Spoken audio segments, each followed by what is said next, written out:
И както виждате, ето това е новото колело, моето ново колело. Опа, байкари, какво става? Как сте? И добре дошли в новия ми канал на Enduro София.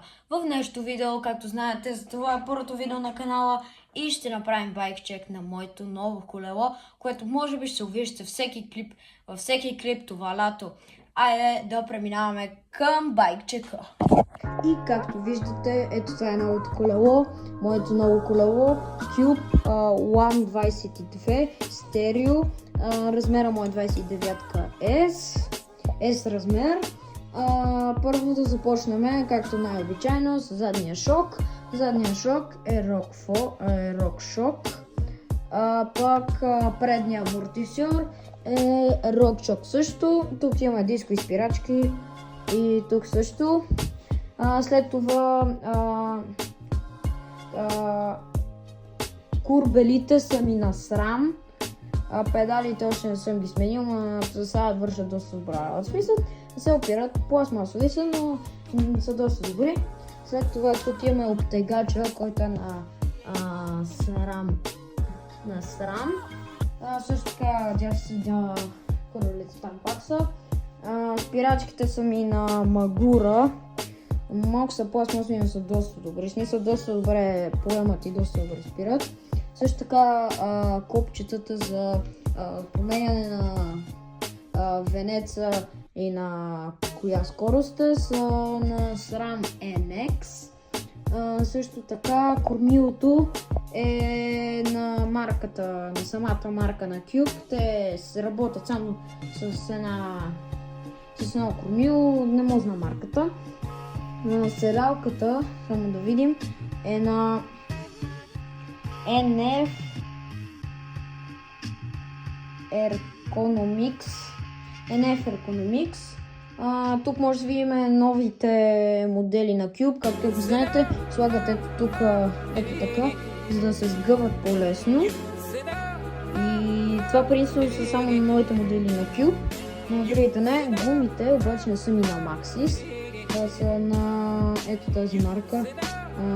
Не знам името на другото. Но мотив в колелото, че ето тук капачката за помпането на гумата не е прозрачна. Също така гумите са с въздушно налагане. Може да спускаш по-лесно стълби и без да ти се цепят шини. И да, ето тук виждате, всички шини са здрави. Като цяло колелото го препоръчвам на всеки. И да, за напред ще има, ето с това копче, ако чуете за какво то се дига с седалката. Ето така. И с това копче се сваля. Ето тук натискате така. И то се сваля. Също така, да, доста добро колелото. А сега ще ви покажа как действа задния RockShox и предния RockShox. Сега трябва да ви покажем как действа самия шок. Виж, че се вижда. Ето.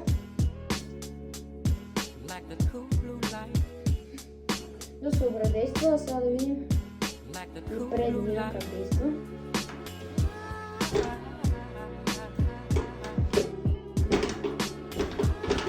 Ето вижте поема.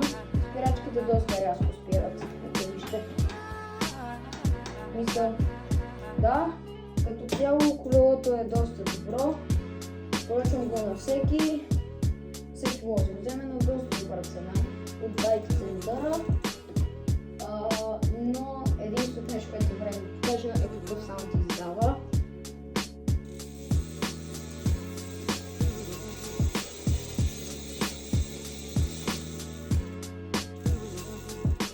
Ето, тук в колелото, над колело имаме две копчета за заключване. Ето, за заключване, тук се заключва. Ето така. Ето, вече е заключено. Тук е отключено. Също заморцира тук копчето за въздух и за отключване и включване. Ами като цяло това е колелото. Колелото доста добре работи, пак казвам. И това бе... Пайкари, това беше новото клипче за днес. Да, знам, кратко е, но както виждате в София времето е много гадно и вали и няма възможност да карам с това колело. Но за напред обещавам, че ще има много яки клипчета на стълби, скокове и каквото вие искате. Ще ходим в Южния парк и ще правим забави. А сега от Ендуро София, чао!